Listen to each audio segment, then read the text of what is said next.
minhas palmas, minha reverência, minha admiração plena e restrita ao Paris Saint-Germain, inclusive antes do boa noite. Só colocar aqui para vocês mandarem as perguntas, porque hoje o Paris Saint-Germain fez a maior exibição da história de uma final de Champions League.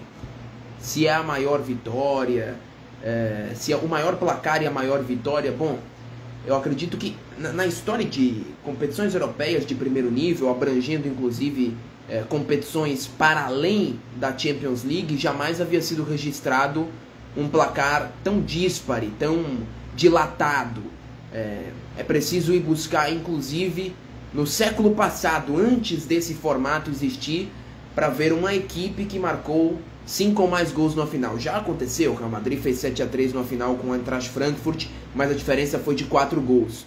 Hoje nós observamos, sem dúvida nenhuma, a maior atuação da história de uma final de Champions, e por isso uso a camisa do Paris Saint-Germain, porque independente de ser imparcial ou de torcer pela Inter, de não simpatizar pelo Paris Saint-Germain, isso não interessa. Hoje foi um dia em que nós observamos a história, nós observamos um tipo de final que nós só havíamos observado em livros ou em pessoas mais velhas que nos contam, digo a nossa geração, não pressupondo que vocês tenham a mesma idade que eu, mas é Milan do Sacchi, que venceu a final em 24 de maio de 89, 4-0, o Milan que ganhou do Barcelona de 4-0, ganhou do Barcelona de Cruyff, o Milan do Capello, e poucos outros times na história. Uma final vencida por 5-0, eu fui consultar agora há pouco as estatísticas, no SofaScore, para dimensionar um pouco. No primeiro tempo estava 13-2 em finalizações, terminou 23-8, com expected goals de quase 4. Nós falávamos hoje pela manhã e há alguns dias que as últimas finais de Champions League desde 2019 variaram entre 1-0 e 2-0. Hoje nós tivemos um 5-0, ainda não chegou o dia da final equilibrada e boa e interessante, mas hoje foi a coroação de um time que eu vi nascer. Posso dizer que eu vi nascer porque passaram a falar do Paris Saint-Germain depois da classificação contra o Liverpool. Desde janeiro, desde antes da chegada do Kvaratskhelia, eu tenho batido na tecla que esse Paris Saint-Germain tem um nível diferente dos demais. E os falastrões o que diziam? Aqueles que não assistem, que não sabem dimensionar o nível de uma equipe. E no campeonato francês, como se no campeonato francês não fosse possível ter a dimensão de que o time é diferente dos anos precedentes, que não sobrava no campeonato francês.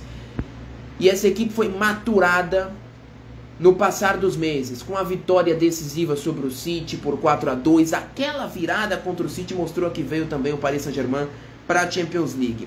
É o maior placar, não sei se é a maior vitória, mas certamente é a maior atuação. Uma atuação como essa nunca se viu. Ainda mais porque a Inter hoje fez uma atuação vexatória.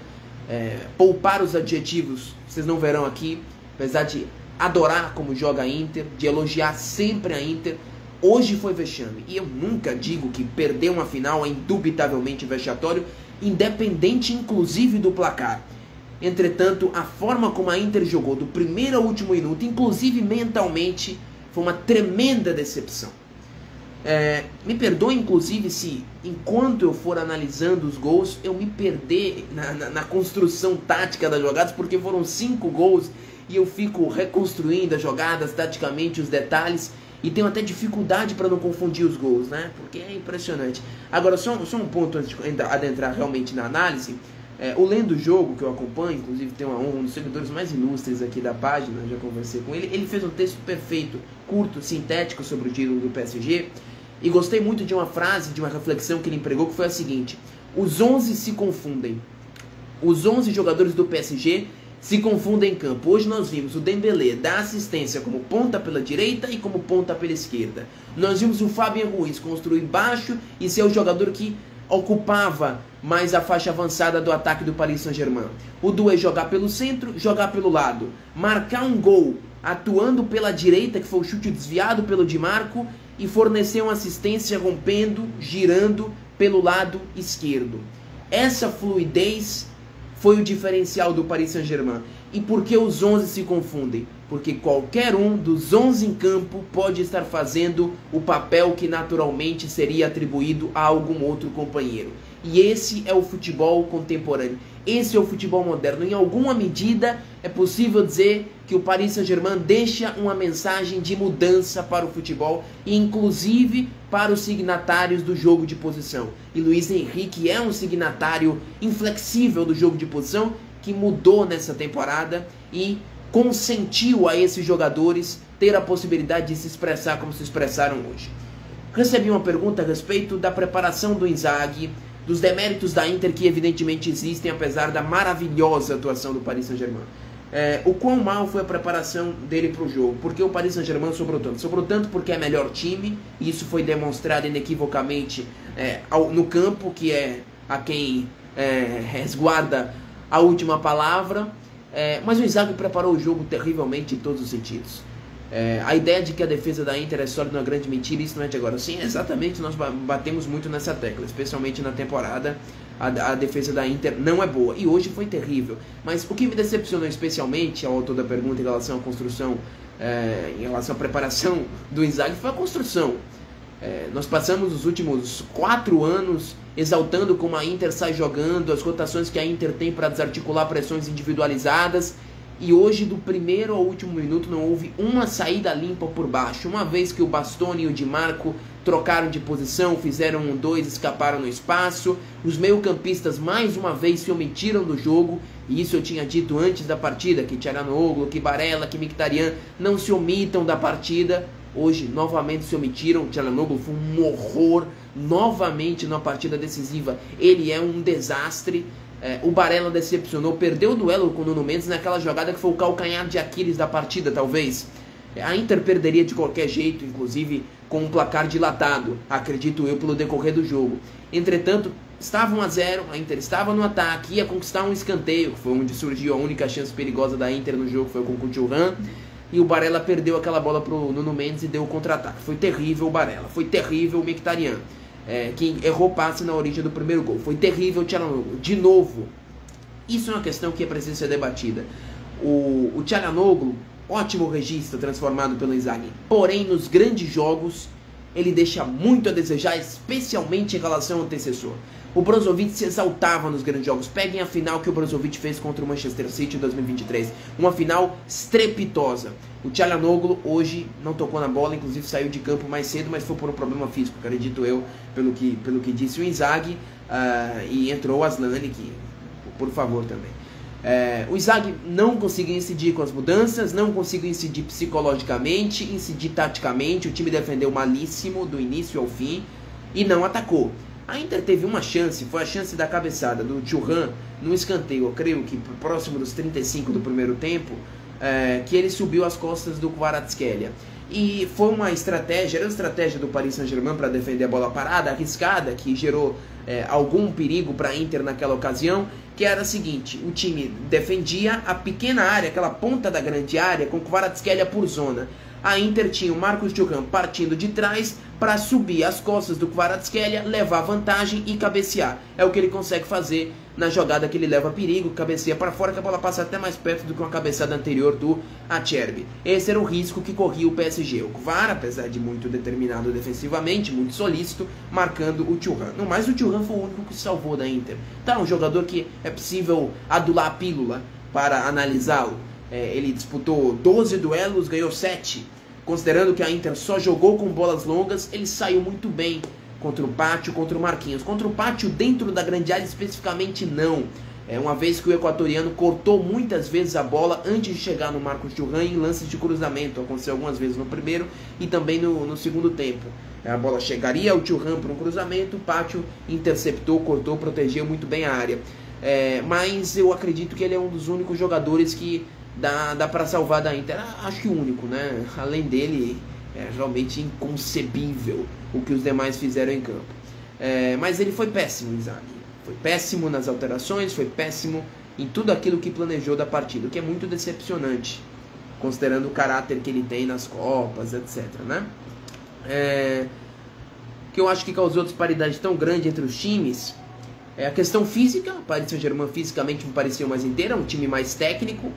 interpretou a partida com muito mais leveza. Não parecia que estava jogando a final de Champions, sendo o time mais jovem, sendo o time que não tinha conquista, jogando contra uma Inter que sempre se exaltou pela final de Istambul.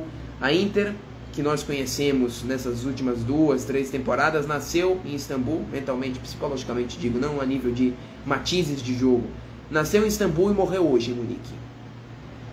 Para o Mundial de Clubes, para a próxima temporada, será outra Inter. Melhor, pior, não sei. A que nasceu em Istambul, morreu em Munique. E o Paris Saint-Germain, sobre os gols agora, falando de gol por gol, né, o primeiro gol do PSG é o gol do Hakimi. A participação dos laterais foi preponderante durante toda a campanha do PSG. Os laterais foram 2 dos jogadores mais importantes, defensiva no caso do Nuno Mendes e ofensiva no caso do Hakimi, ofensivamente, entenda-se. Ele marca o gol sozinho na marca do pênalti. A Inter tinha 8 jogadores dentro da grande área, só não tinha 9 contando com o Sommer, mas 8 jogadores de linha.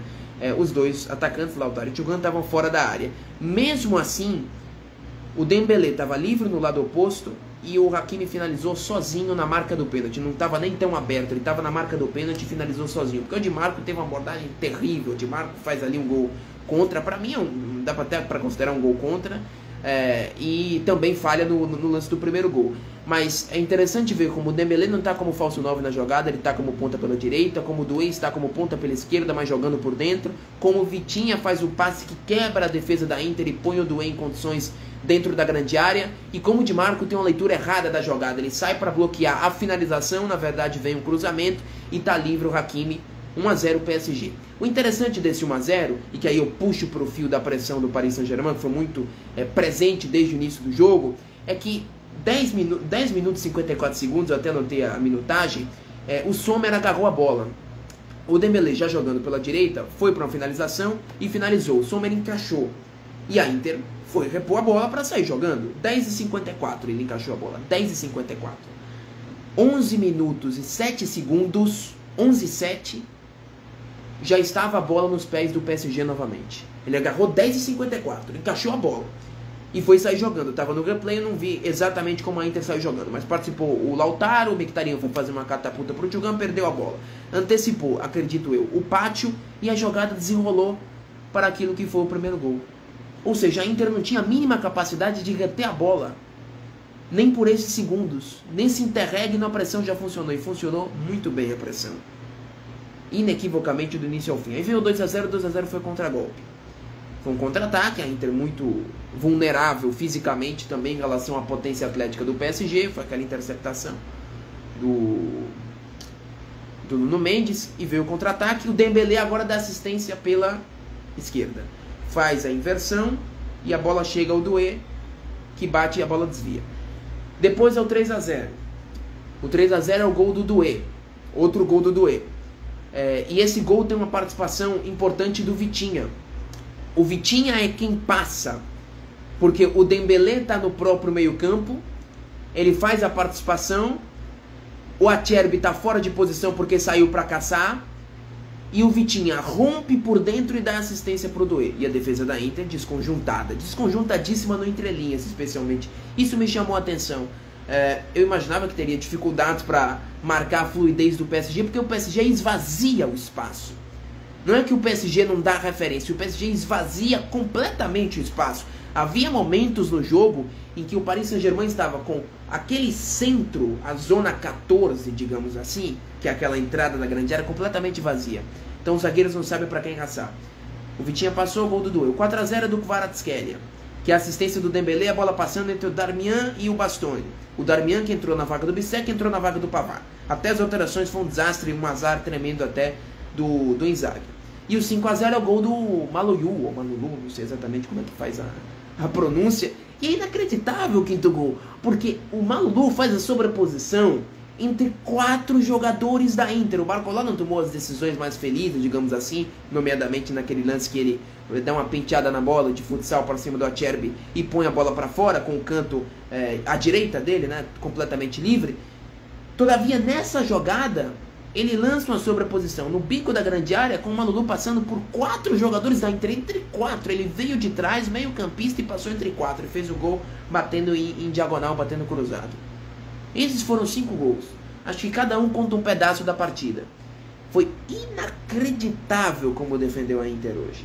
Como atacou também, mas como defendeu, já que dizem que é a grande defesa. A Inter não chegou à final pela defesa. A Inter chegou à final porque fez 26 gols. Entre esses 26, 11 nas quartas, nas semifinais. Não pela defesa. Na primeira fase, sim. A defesa foi uma defesa consistente. A partir das quartas, não. Levou 3 do Bayern, 6 do Barcelona e 5 na final. Nos adversários de maior nível, a Inter não sustentou.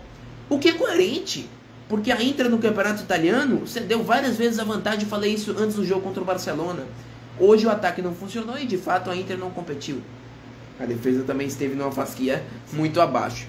A Inter eliminou o Barcelona, podemos dizer que merecidamente, né? Não misturar as fases. Mas hoje fez uma final indigna. Uma final absolutamente vergonhosa. Que não é possível encontrar nenhuma desculpa para esse tipo de partida.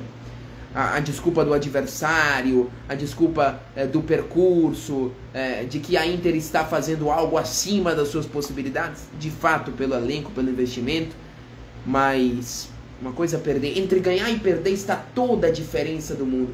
Eu acredito que entre jogar e não jogar está toda a diferença do mundo, porque seria frustrante perder a segunda final em 3 anos, seguramente, mas perder por 5-0 é inconcebível.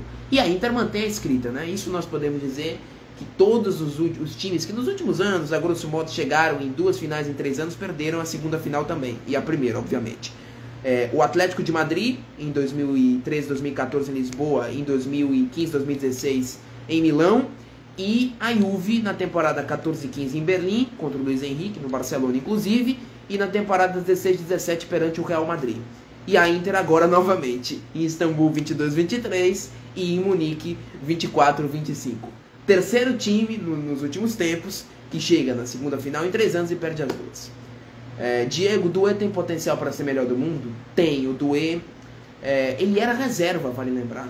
Na primeira parte de temporada, o Doué não joga muito pouco. Veja como o PSG se transforma. O titular, eu não sei se vocês lembram, quem acompanhou o Paris Saint-Germain, mas o Barcola voava tanto na primeira metade de temporada que quando o Kvaratskhelia chegou, a discussão era: mas por que está trazendo o Kvaratskhelia se o Barcola está voando pelo lado esquerdo?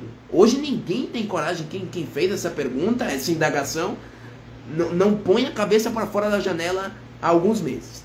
Mas vejam como era, o Doué ganha o seu espaço, às vezes ele jogava como meio campista em alguns jogos mais fechados do campeonato francês, ou em times alternativos do PSG, ele passa a jogar não como meio campista, como extremo, faz um grande jogo em Anfield contra o Liverpool, e hoje o Doué é um dos jogadores mais aclamados desse PSG, fez uma final aos 19 anos que, puxa vida, é uma final ao alcance de poucos na história, pela interpretação dos movimentos, por ter feito o gol do 3-0 e o gol do 2-0 e a assistência do 1-0, ou seja, nos 3 primeiros gols, quando a partida estava, digamos, em perigo ou em disputa, até o 3-0 a partida teoricamente estava. A Inter nunca passou a sensação de que nem faria um force em cruzando bola na área, porque teria aquela capacidade de cruzar muitas vezes a bola na área e sobrepor fisicamente. A Inter fez muitas jogadas de bola parada no decorrer dessa Champions. Em nenhum momento transmitiu essa sensação tampouco. E o Doué tem potencial sim para ser melhor do mundo e já tem uma final de Champions decidida, é possível dizer, claro que em conjunto com os demais, na sua conta, né? O melhor em campo do PSG foi o Doué, mas há uma grande menção para o Dembélé. O Luiz Henrique brincou e disse: o Dembélé deveria ser eleito o melhor do mundo, deveria ganhar a bola de ouro, mas não pelo que ele ataca, mas pelo que ele defende. O que ele defende é uma enormidade. O Dembélé era um jogador ocioso, para usar uma expressão menos pejorativa em relação ao que eu pensei inicialmente. Ele era um jogador ocioso no Barcelona, muito notabilizado por essa preguiça sem bola. E no Paris Saint-Germain, por vezes, ele marca 2, ele sai do zagueiro, vai direto pro goleiro, pressiona, coloca de um lado ao outro, recompõe. Quando o time está afogado atrás na pressão alta, ele recua para baixar, para receber, para fazer o time virar o jogo, inclinar o campo para o campo ofensivo. É impressionante, né? Ele hoje fez recuperações de bola fantásticas, fez os movimentos em diagonal que eu mencionei tanto na análise para jogo. Ele fez várias vezes, a Inter não conseguiu nenhuma vez ler. O Kvara também defensivamente tem uma recuperação que é no segundo tempo, o jogo já estava, não lembro nem do placar, eu perdi a conta. Mas ele faz uma recuperação no próprio meio campo, não tinha porquê, mas ele continua com a ética de trabalho. Não sei se alguém lembra, eu publiquei um vídeo sábado passado, depois da conquista do Paris Saint-Germain na Copa da França, ganhou de 3-0, por 3-0, perdão, a final, e eu publiquei um vídeo de uma recomposição no 3-0, no final do jogo. O Paris Saint-Germain perde a bola perto da sua grande área ofensiva, compreenda-se, e a recomposição de 3, 4 jogadores é fantástica. Eles correm de uma área a outra área, box to box, e recuperam a bola. O jogo estava 3-0, como hoje estava 3, 4, 5-0, quando houve essa jogada que eu estou aludindo, e mesmo assim a vontade é a mesma, a determinação é inalterada. E isso fez a equipe diferente. Essa é a grande obra da vida do Luiz Henrique. Mais do que o Barcelona, que foi uma grande obra, com outro tipo de perfil de jogador, com outro tipo de perfil de clube. Mas essa é a grande obra, porque esses conceitos estão todos nesse Paris Saint-Germain. O sacrifício defensivo, o sacrifício de pressionar, a fluidez com a bola, que é algo que se associava muito ao Barcelona dele, mas se dizia, ali ele se adaptou aos jogadores, e ele é um adepto de jogo de posição mais rígido, como nós vimos na Espanha, que era um time extremamente rígido, que rodava o triângulo porque o lateral subia na ponta ou baixava. Era um time rígido, girava o triângulo, os laterais e basta. Apesar de ter falso 9, é um time muito técnico, etc. Mas comparem com esse Paris Saint-Germain, que tem essa troca de posições constantes. Ele se reinventou e fez uma obra completamente sua, completamente autoral. Tem a assinatura e as digitais que ele quis imprimir. Com um time que hoje ganha a Champions League de um jeito que é muito mais relevante, é muito mais importante, é muito mais simbólico do que se tivesse ganhado em 2020, por exemplo. Esse é um projeto inacreditável e com o qual eu simpatizo. Por exemplo, muita gente não simpatiza com o Paris Saint-Germain em função do investimento. Não estou discutindo, inclusive, a procedência do dinheiro investido, que hoje já não é investido. O Paris Saint-Germain é autossuficiente, tal qual o City e outros clubes, economicamente, com seus patrocínios, as suas fontes de renda, etc. Eu nunca me manifestei na direção contrária ao investimento em si. A minha antipatia com relação ao Paris Saint-Germain nunca veio do dinheiro investido. Nunca disse que eu não simpatizava com clubes que investem muito dinheiro. Para mim não tem nenhum problema investir 200, 300 milhões, problema algum. O que me incomodava no Paris Saint-Germain era a falta de coerência. A falta de coerência me incomodava, não o dinheiro investido. O dinheiro investido é indiferente para mim, inclusive, quanto mais dinheiro for possível, licitamente, para construir um time coerente, um time técnico, um time competente e merecedor de protagonizar espetáculos como o de hoje, que venha. Tem problema algum, esse time inclusive é caríssimo, o que hoje ganhou a final de Champions. Ninguém foi barato, ou ninguém tem um valor de mercado baixo. Se fala PSG low profile. Low profile porque não tem as estrelas, mas o Paris Saint-Germain contratou craques sim. O Paris Saint-Germain investiu muito sim, e não tem nenhum problema, não causa, não provoca em mim nenhuma repulsa, porque eu vejo coerência na projeção do time, na montagem do time, na tática do time, na fase com a bola, sem a bola, nas duas transições, no ecossistema, no discurso, inclusive como eles se portam antes de uma final como a de hoje, me enche de satisfação. E torci pelo Paris Saint-Germain, não hoje, mas contra o Liverpool. Inclusive isso externei, contra o Liverpool era considerado por muitos o melhor time da temporada. Eu entendi que esse Paris Saint-Germain não podia ficar pelo caminho quando eu assisti ao jogo de ida das oitavas. Ali eu torci na volta fervorosamente pelo Paris Saint-Germain, porque eu sou adepto da justiça no esporte. A justiça que ganha o melhor, independente de quem seja. Da minha simpatia precedente com o clube, com o jogador, com o técnico. E ali, eu acredito que qualquer um viu esse time talvez não seja o melhor da Europa nesse momento, nessa temporada para considerar com o Barcelona, mas não pode parar aqui, com todo respeito ao Liverpool. Era clara a minha sensação, inclusive quando foi para os pênaltis, que eu torci muito pelo Paris Saint-Germain nos pênaltis, era, esse time não pode terminar a caminhada aqui. Se terminar, ano que vem estará de novo, mas não pode terminar aqui. Com o que esse time jogou nos 2 jogos, não pode, há que ter justiça no esporte. E houve. E depois passou contra o Aston Villa, passou contra o Arsenal e hoje fez a maior final da história da Champions League. Por isso uso a camisa do Paris Saint-Germain, porque é uma homenagem ao futebol. Acho que mesmo os torcedores mais fanáticos da Inter, hoje depois de chorar, de se lamuriar, devem reconhecer, nós assistimos a qualquer coisa de extraordinário, que não é o que acontece todo dia, nunca aconteceu. Essa Champions existe, esse formato, desde 93, salvo erro, que foi a final do Olympique de Marseille, em Munique, contra o Milan, o único título até então de um clube francês na Champions League. E desde lá nós só tivemos uma final com a diferença de 4 ou mais gols, que foi a final Milan em Barcelona. Houve aquela final do 4-1, Real e Juve, mas o primeiro tempo estava 1-1, salvo eu, ou 2-1. E o Real encarrilhou gols no segundo tempo. Hoje não, a sensação do primeiro ao último minuto era de que o Paris Saint-Germain golearia a Inter. Desde o primeiro minuto. E não houve nenhuma reação, não houve momento de reação. O esporte nem sempre é justo, mas hoje foi justo. Estou curioso, inclusive, para ver as capas dos jornais franceses amanhã. Eu citei a final do Milan em 89, que foi a final contra o Steaua Bucareste, que foi 4-0.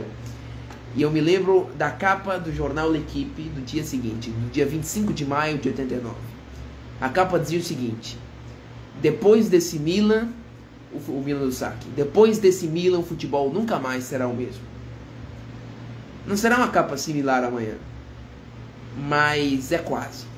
Porque o futebol francês nunca mais será o mesmo. A visão sobre o Paris Saint-Germain nunca mais será a mesma. Porque nós passamos tantos anos, nós... entre aspas, eu não, porque eu tinha uma visão muito, eu era inclusive o chato da época, que as pessoas diziam, não, o Paris Saint-Germain, eu vou assistir o jogo, um horror, o Paris Saint-Germain é um horror, né? No campeonato francês, o Messi, o Mbappé, que espetáculo, mas onde vocês viram o espetáculo? Um horror, né? Um horror. Mas hoje, de diferente maneira, né? Hoje nós assistimos a uma homenagem. O que eu achei da atuação do Doué foi uma atuação histórica. Uma atuação de um jogador de 19 anos que faz 2 gols, uma assistência, principalmente com a maturidade dele, né? A maturidade que ele teve, a frieza, não sentiu em nenhum momento a final, não sentiu em nenhum momento, inclusive, as dificuldades táticas que podiam surgir. Ele foi um dos jogadores mais livres em campo, né? O Doué é um jogador pro futuro, como todo esse Paris Saint-Germain, inclusive isso me anima muito. Uma das coisas que mais me deixa satisfeito hoje. Que esse time é para muitos anos, é para 10 anos. Com os mesmos jogadores, quiçá, podem fazer carreira porque estão no topo, sendo treinados por um maestro, campeões da Champions, tríplice coroa. O Paris Saint-Germain, nós até esquecemos, tamanha a catarse. O Paris Saint-Germain fez a tríplice coroa. O Paris Saint-Germain entrou para o grupo seleto de clubes que fizeram a tríplice coroa. É o primeiro clube francês que faz a tríplice coroa. E disso nós esquecemos. O Luiz Henrique faz por 2 clubes diferentes, né? Tal qual o Guardiola. Qual o maior domínio? A Argentina para a França ou o PSG? Porque a Argentina foi um domínio, mas eu acredito que foram menos chances. Acho que se traduziu menos em volume. O Paris Saint-Germain não. Hoje, em todo momento, criou perigo. A todo instante. Tanto que, segundo o SofaScore, finalizou 8 grandes chances a 1. 8. E é uma métrica discutível e tal, mas numa final 8-1 é inacreditável. É o verdadeiro merecedor da conquista. Ele é o grande obreiro, junto com o Luiz Campos. O Luiz Henrique merece pela reinvenção, pela história da filha. A história é muito bonita, mas eu tenho cuidado com algumas palavras que as pessoas dizem. Não, pela Xana. Ele não precisa da final, ele que inclusive é um grande vencedor, não precisa da final para lembrar da filha, né? A filha não precisa da final para estar com o pai. Algumas pessoas não entender que caso tivesse perdido, a filha estaria triste. Eu não concordo, eu não comungo muito dessa visão, mas tudo bem. E eu fico muito feliz pela pessoa que ele é, pela comunicação que ele traz, pelo trabalho que ele fez, pela paixão que ele colocou no seu trabalho, né? E fez um time com as suas digitais, um time reconhecível, mas também que desabrochou todos esses jogadores, potenciados 100%. E uma forma de jogo de posição, hoje se discute muito, esse é o jogo de posição que nós queremos ver, e é o jogo de posição do futuro, né? Não o do Manchester City. Eu inclusive, me permito, antes de responder uma pergunta aí do Luiz Henrique e do Flick, estou muito satisfeito pelo resultado por um motivo também, por vários, eu digo por um, são inúmeros.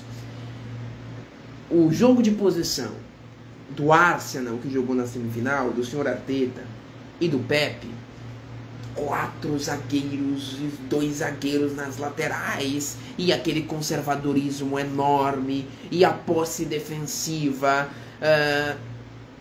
porque hoje é preciso para ganhar a Champions. O Paris Saint-Germain destruiu todas essas teorias. O Paris Saint-Germain ganhou a Champions com 2 laterais que põem o pé dentro da grande área em toda jogada, se possível. O Paris Saint-Germain ganhou a Champions com o Hakimi pondo o pé na marca do pênalti, com o Nuno Mendes atacando por dentro no corredor esquerdo, com 2 laterais atacando, sem meio campista, sem zagueiro no meio campo, ou sem meio campista mais físico. O meio campista, o volante central do PSG é o Vitinha, que tem menos de 1,80 m, e que quando há uma jogada para fazer uma incursão à frente, como foi a jogada da assistência para o gol do Doué, o segundo 3-0, ele faz. Quando é para colocar um passe dentro da grande área, à beira da grande área, ele faz. Esse é o primeiro volante do PSG. Para ganhar a Champions é preciso ter um atacante como o Haaland, e se fosse com falso 9 o City não teria vencido a competição. Mentira. Paris Saint-Germain hoje vence com uma das melhores interpretações de falso 9 às quais eu já assisti. Comparável àquelas exibições de Messi como falso 9 no Barcelona, pelo funcionamento e integração coletiva do funcionamento do time. Então, é jogo de posição, sim. Porém, não jogo de posição do City, do Arsenal, que eu já externei várias vezes. Hoje, para mim, é quase insuportável assistir a um jogo do City ou um jogo do Arsenal. Eu não aguento. É impossível. Porque são times que se construíram para serem extremamente controladores, extremamente físicos, e passou do ponto. Passou do ponto. E o Paris Saint-Germain hoje vence com a mesma proposta. O Luiz Henrique é um treinador de jogo de posição, como Arteta, como Guardiola, mas com um frescor, com um sabor diferente. Se fosse para escolher entre Luiz Henrique e Flick, quem eu escolheria, eu não sei responder essa pergunta. É uma bela pergunta. Inclusive, nós hoje recebemos muitas mensagens, certamente vocês também. Se o Barcelona tivesse ido para essa final. Mas, sinceramente, observando, é impossível projetar. O Paris Saint-Germain de hoje venceria boa parte dos campeões de Champions League de todos os tempos, dos finalistas, porque hoje foi uma exibição lendária. Acredito que com essa exibição fosse mais do que suficiente também para derrotar até o Barcelona. Mas os dois construíram obras únicas, com as suas digitais, os 2 melhores times da temporada, que não se enfrentaram na final por um acidente, mas por um detalhe, né? Acidente, parece que eu estou tolhendo o mérito a Inter, tantos méritos que atribuí, né? Que evidentemente não é possível fazer. Segundo aqui, para dar uma hidratada, né? Bom, que o Barcola consegue ter um problema. Não, tipo Lamine Yamal, não. Eu não consegui ler o final da pergunta, que o Instagram corta pelo tamanho, né? Mas tipo Lamine Yamal, não. São jogadores de prateleira completamente diferentes. Mas o Barcola é um jogador que tem 1 contra 1 muito bom, joga pelos 2 lados, é um bom revulsivo, ataca bem o espaço, etc. Mas comparado ao Lamine Yamal, não. O Doué é um jogador que pode ser... Não pode ser comparado, porque o Lamine Yamal é um dos 3 melhores jogadores de todos os tempos com a sua idade. Entretanto, estilisticamente, me expressando de modo mais conveniente, ele pode ser mais comparado ao Yamal. O Barcola não. O Barcola é outro tipo de jogador que até soa um pouco do Kvaratskhelia e do Doué. E do Dembélé também. Esse ataque é fantástico. Se me perguntarem o mercado que o Paris Saint-Germain deveria fazer, eu não sei responder. Porque o time de hoje me parece perfeito. O time titular, a nível de jogadores, perfeito. Falta um atacante central. Por que falta um atacante central? O Paris Saint-Germain fez 5 gols na Inter, 3 gols no Arsenal. Contra o Liverpool, é verdade, teve mais dificuldade, mas porque o Alisson fez uma atuação histórica, não porque finalizou mal. Contra o Aston Villa, já mencionei, foram 5 gols, né? 3 na ida e 3 na ida e 2 na volta. 5 gols contra o Aston Villa, 3 gols no Arsenal, 5 gols na Inter. Vejam quantos gols fez no Campeonato Francês. Na Champions eram 33, 35, não sei. Chegou perto dos 40 na Champions League. Por que precisa de um atacante? Se o funcionamento do time não é prejudicado, tampouco na efetividade com o Dembélé, por que tem um atacante? Você vai dizer, precisa de um volante. Por que precisa de um volante se o Vitinha joga o que joga? Ah, precisa de um zagueiro. Por que se Marquinhos e Pátio são essa dupla? De um lateral. Por que se Hakimi e Nuno Mendes são essa dupla? De um goleiro. Por que se o Donnarumma fez uma Champions histórica classificando o time Anfield com uma exibição estupenda contra o Aston Villa e Arsenal hoje não foi exigido? Precisa de pontas. Por que se a Barcola, Kvaratskhelia, Doué? O que é que falta? Não falta nada. Absolutamente nada. O time está montado, é absolutamente perfeito. A engrenagem é absolutamente perfeita. Talvez uma adição ou outra será feita, mas é inclusive o discernimento que eu espero dessa propriedade, que se não há nada para incutir, que não se incuta. Porque o elenco, aliás, é um ótimo elenco no meio campo. Fabian Ruiz, é preciso adicionar algo a esse meio campo? Vitinha, João Neves, Fabian Ruiz. O time titular do Paris Saint-Germain para mim será o mesmo na próxima temporada. O time não precisa de nenhuma adição. Nem de um volante, nem de um lateral marcador, nem de um... Não precisa. O time está perfeito. Graças a Luiz Campos e graças principalmente a Luiz Henrique, que deu um senso a esse time. Tem no Mundial, o Raimundo colocou, responde alguma pergunta sobre o Super Mundial. Estou muito feliz, os próximos 15, 20 dias avizinham-se de modo muito alvissareiro, haja vista que o Paris Saint-Germain jogará o Mundial de Clubes. Ou seja, daqui a 15, 20 dias nós veremos novamente em campo o Paris Saint-Germain jogando 3 partidas na fase de grupos, mas o Paris Saint-Germain é um grande favorito ao título do Mundial, né? Isso é óbvio. Ainda mais se é o Barcelona, isso o céu tá azul, o sol tá brilhando, né? Isso é óbvio. É o grande favorito ao Super Mundial.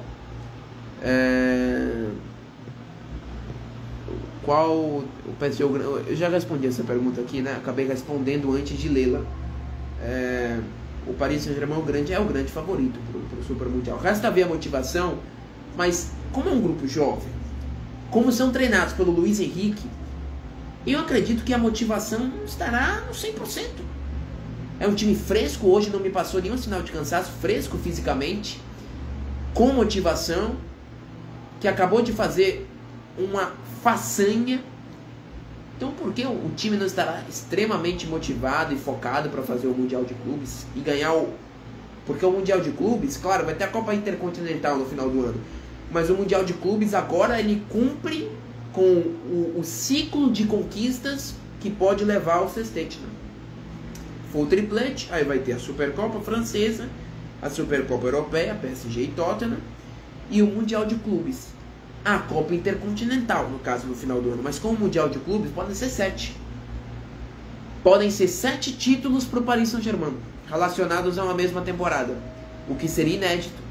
O máximo é 6, porque não existia o Mundial de Clubes de 32, ou 36, 32, acho. E a Copa Intercontinental. Então é mais uma motivação para um time que já rubricou diversos ineditismos. E quanto à Inter, que vai ao Mundial também, a Inter estará no Mundial, o Inzaghi concedeu uma entrevista muito amargurado e disse o seguinte: não sei se estarei nos Estados Unidos. Ou seja, ele terá uma reunião na próxima semana com a diretoria da Inter para decidir o seu futuro. Ele tem uma proposta em mãos do Al Hilal para o Mundial, que na verdade a formulação foi incorreta, né? Ou ele não irá ao Al Hilal, ou ele não deu pistas. Porque quando ele diz não sei se estará nos Estados Unidos, é porque ou ele vai ficar sem trabalhar, ou ele vai para um clube inglês. Ele foi cogitado até em alguns clubes da Inglaterra, sem mencionar os nomes, um jornalista italiano o associou. Porque o Al Hilal quer o Inzaghi para o Mundial. Ou seja, a chance do Inzaghi jogar o Mundial está nos Estados Unidos, mas não pela Inter, pelo Al Hilal. Jogando até contra o Real Madrid na fase de grupos do Xabi Alonso, que já se enfrentaram nessa Champions, né? Ou pode estar na Inter, ou pode não estar em nenhum dos dois. Enfim, o Inzaghi é uma questão a ser discutida. A propriedade jamais o demitirá. E nem há motivo para reconheçamos de modo muito tranquilo isso. Mas eu acho que se eu fosse o Marotta, o Auxílio, o Zanetti, o Actri, que é o nome do dono da Inter, eu sentaria com o Inzaghi e lhe perguntaria o seguinte: caso você decida continuar, apoio incondicional, um mercado mais robusto para reforçar um time que já é envelhecido, para manter a competitividade no alto nível da Liga dos Campeões, Scudetto, etc. Mas você se sente em condições de continuar psicologicamente? Não é perder a final, é perder a final por 5-0. Será que ele se sente em condições psicológicas de novamente iniciar uma temporada com esses quase mesmos jogadores? Eu não sei, é uma questão a ser colocada. Não é que ele será demitido, ele não será demitido de modo algum. Mas terá ele estímulos, condição psicológica para liderar essa Inter na próxima temporada? Depois da morte do time que nasceu em Istambul, a Inter foi forjada em Istambul, essa Inter, na derrota de Istambul. E fez um campeonato italiano com 94 pontos, acho, ou 94 gols, não lembro exatamente. Foi 94 pontos ou gols, enfim, não vê o caso. Mas fez um campeonato italiano, foi a 4ª melhor campanha da história. Não da Inter, da história do futebol italiano. 4ª. Ano passado. E parou nas oitavas da Champions contra o Atlético. E esse ano faz uma final de Champions, de novo. Elimina o Bayern de Munique, campeão alemão. E o Barcelona, melhor Barcelona da década, campeão espanhol. Chega numa final e perde por 5 gols. Ou seja, a mentalidade daquela Inter nascida em Istambul é a mentalidade que hoje ruiu desde as 4 horas da tarde, quando o árbitro apitou o início do jogo em Munique. A Inter de Istambul morreu em Munique. Reitero. Tendo morrido, é preciso renová-la. E o Inzaghi se sente em condições psicológicas para exercer, para liderar essa renovação? Não sei, é uma pergunta muito complicada. Porque hoje foi vexatório, hoje foi vergonhoso, hoje foi periclitante, hoje foi escabroso.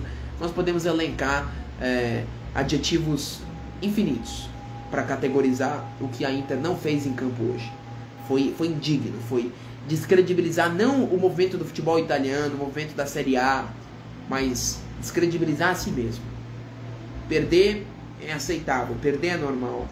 Se perde mais do que se vence, mas hoje a Inter não conseguiu fazer uma saída limpa desde trás. Era o jogo para exaltar o que a Inter tem de melhor. Na transmissão da TNT eu vi o jogo com meus amigos e muita gritaria e tal, não estava nem escutando direito a transmissão.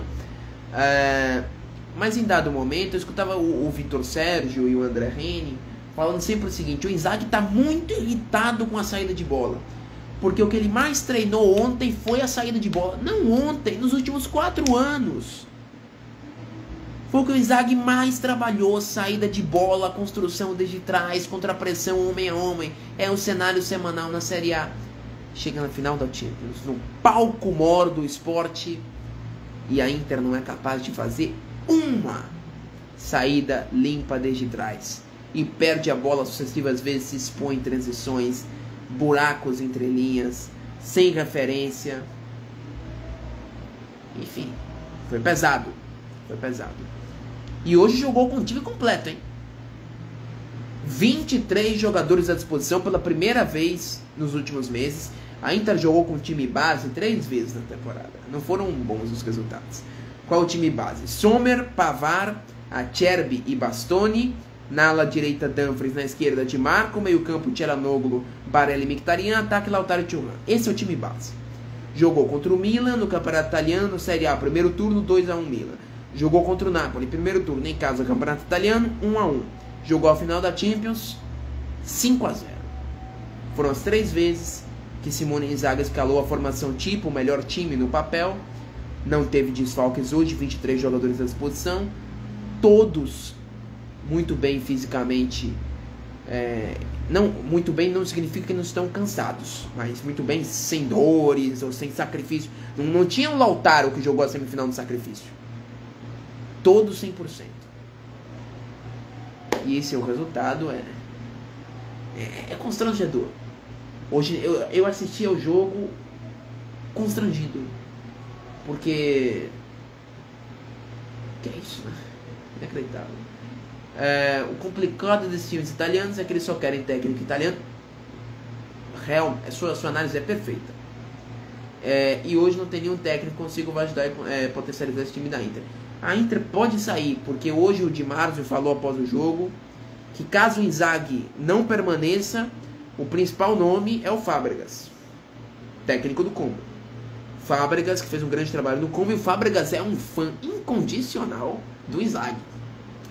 O Fábregas, depois que o Como jogou contra a Inter, não na última rodada agora, o Inzaghi estava até suspenso, no primeiro turno, foi na entrevista coletiva e disse o seguinte: conversei com o Inzaghi, quero ir assistir a um treino da Inter, sou apaixonado pela forma de jogar que a Inter tem, é muito diferente de todas as outras. O Fábregas é um grande fã. Se não for o Inzaghi, na próxima temporada, grande chance de ser o Fábregas. E o Di Marzio mencionou também o De Zerbi, que aí seria também investir muito na construção que a Inter faz, mas mudar muito a forma, mudar o sistema. O De Zerbi joga com extremos. A Inter até contratou o Luiz Henrique, que jogou no Marseille essa temporada, mas seria virar de ponta cabeça. E o Chivu, que é técnico do Parma, eu não vou nem mencionar. Seria ridículo realmente contratá-lo. Aí é pra abandonar. Realmente essa é a opção, eu prefiro fingir que não ouvi. Mas o futebol italiano tem uma versão mesmo a técnicos estrangeiros. São poucos que trabalham na Série A. O técnico estrangeiro que tem é o Costa Guinaite, que é da Udinese. Tinha o Sérgio Conceição, que é português no Milan, e o Paulo Fonseca, né? Português no Milan também. 2 técnicos, não me lembro de nenhum outro. Acho que são os 2 únicos. Porque a Itália tem muitos bons técnicos. Isso vale destacar. Eles têm muita opção interna. Mas a Inter poderia usar. Agora usar com quem, né? Não tem muitos nomes. Não é que também existam muitos nomes à disposição para usar. E as condições econômicas não são as melhores. O Inzaghi aceita trabalhar nessas condições. Ou pelo menos aceitava até essa temporada. Agora não. Outro técnico não. O Conte saiu em 2021 dizendo que o time não tinha condição de competir. Depois o time é campeão italiano com uma das melhores campanhas da história. Esse time chega em 2 finais de Champions. Hoje é considerado na Itália um carro armado, como dizem, né? Mas, apesar disso,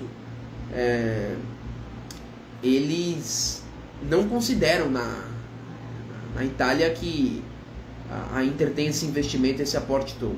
Vai sobrar o Thiago Motta para a Inter. Bom, o Thiago Motta está em negociações com a Atalanta, né? Mas seria um bom nome para a Inter. O Thiago Motta não é um técnico inválido.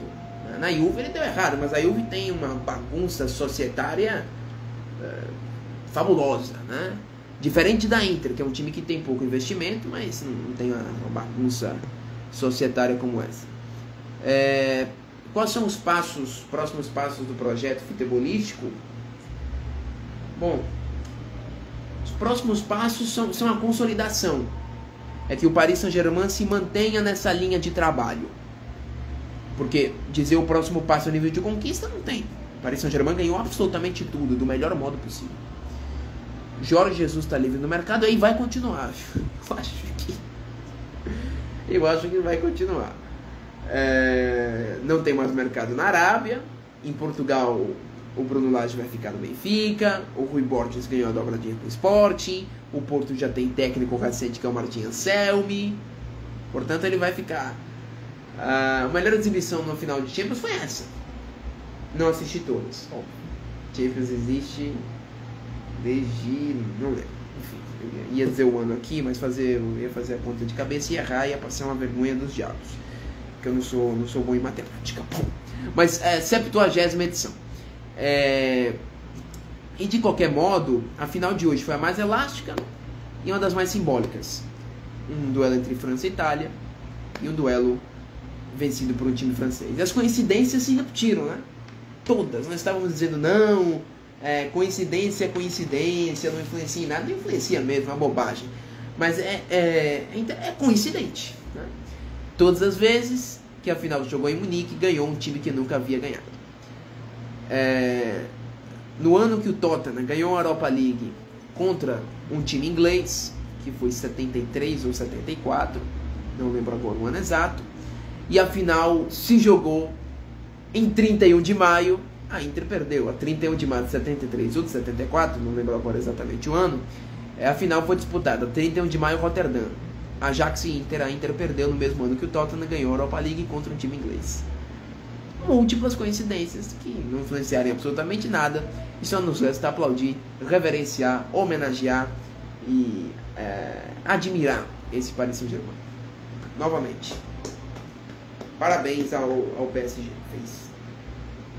fez qualquer coisa de fantástico. No segundo gol do PSG, o Pátio evita o escanteio e monta o contra-ataque. Grande partida do equatoriano, não conhecia ele. O Pátio é excepcional na defesa de área, uma das coisas que mais me chamou a atenção. Mas na verdade, nesse segundo gol, acho que foi o Nuno Mendes, viu? Não o Pátio. Eu me recordo desse Nuno Mendes, não sei se eu confundi. Se eu confundi, eu estou confundindo desde a hora do jogo. Mas o Pátio fez muitos cortes, fez 7 cortes no jogo. E muitas vezes que a bola ia pro Thuram na área, ele cortava. O Thuram tentava ter uma certa presença quando a jogada se construía pelo lado direito, com cruzamentos do Dumfries e tal. Enfim. Parabéns ao PSG, que grande final, que privilégio acompanhar a história. Foi um título merecidíssimo, dos mais merecidos da história dessa Champions League.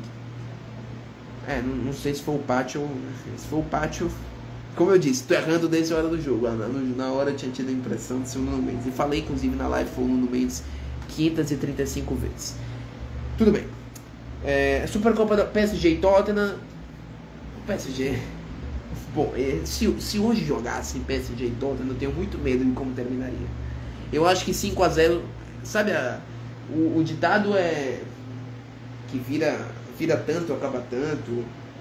Vira 4, acaba 8, vira 2, acaba... Enfim, eu acho que PSG e Tottenham hoje vira 5 e acaba 10.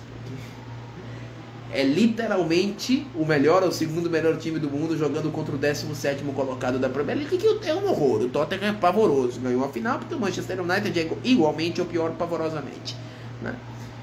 Mas o Tottenham não está à altura. PSG hoje fez tudo à altura. A motivação, o jogo e finalmente, né? Vimos um campeão que não temeu a final. Absolutamente não. O Paris Saint-Germain jogou a final livre das tensões. Soltou as amarras e utilizou os únicos argumentos que poderia. Seu jogo. Parabéns PSG, parabéns Inter até pela temporada, mas hoje foi um vexame. E muitas reflexões precisam ser feitas, né? Contra os europeus, para concluir, né? Já estamos chegando em 1 hora de live. Contra os europeus que não estão no nível do PSG, chance tem, né? Mas tem chance contra o Dortmund, Benfica e Porto. Acho que esses 3 dá bastante. Contra o Dortmund, bastante não, mas... Agora, contra os demais, Inter e o Salzburg, mas o Salzburg não está no grupo de nenhum brasileiro. Mas os europeus que vão são City, Chelsea, Real Madrid, Atlético de Madrid, Inter, Juve, Bayern, Dortmund, Benfica, Porto e Salzburg. Procede? Portanto, Salzburg, Benfica e Porto, mais ou menos o mesmo nível. O Dortmund está ali na faixa intermediária. Qualquer um dos outros é muito difícil. Inter, Juve. Mas há que ver Inter e Juve. Porque a Inter talvez vá sem o Inzaghi. Se vai sem o Inzaghi, a perspectiva para a Inter é 0 no Mundial. Um time que perdeu a final de Champions por 5-0, perdeu o técnico. O que é que se pode fazer? Não é nada. E a Juve vai com um técnico, mas com um técnico que não vai continuar, né? Que é o Igor Tudor. Enquanto o Real Madrid está começando agora, por exemplo. É interessante. Então nós acompanharemos o Mundial, principalmente porque daqui a 15 dias volta a jogar o Paris Saint-Germain. Obrigado pela participação, pessoal. Mais uma final de Champions. E continuemos, né? Agora nessa semana tem Nations League, tem o Final Four da Nations League, depois durante, né, data FIFA, estreia do Ancelotti até, e aí vem o Mundial, mais um mês de jogos, é outra temporada, segunda seguida, que só vai acabar na metade de julho. Tchau, tchau, boa noite, bom sábado a todos e parabéns ao Paris Saint-Germain de Luiz Henrique.